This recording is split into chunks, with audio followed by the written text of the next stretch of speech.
বেরাদারান ইসলাম। আর কাছে যখন গেছেন খাতুনে জান্নাত নিজের পর্দা তুলে দিয়েছেন। কসম খোদার, অন্ধকার জায়গায় মা ফাতেমার চেহারা তো চেহারা, যদি চাদরকে রেখে দেওয়া হতো কয়েক কিলোমিটার পর্যন্ত আলা হয়ে যেত।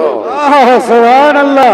চাদরের খবর জানলেন, মা ফাতেমার চাদর ইহুদিকে বিক্রি করে দিয়েছিল। স্বামী স্ত্রীতে চাদর রাখতে পারেনি, রাতের বেলায় চাদর রিটার্ন দিয়েছিল। আর রিটার্ন দিতে এসে স্বামী স্ত্রীতে কলমা পড়ে মুসলমান হয়ে গেছিল। বলেছিল সুবহানাল্লাহ। চাদরের আলাম যদি এই হয়, চাদর ওয়ালির আলাম কেমন হতে পারে? বেরাদার বলেছিল, আমি ফাতেমা। মা তুমি এসেছো? বললে হ্যাঁ বেটি, আমার বেটা হুসাইন। মা বলে আওয়াজ দিয়েছে। মদিনা শরীফ থেকে কখনো কারবালা এসেছি, কখনো জঙ্গল মহল এসেছি, কখনো গির্জা ঘরে এসেছি, কখনো দামেস্কে এসেছি।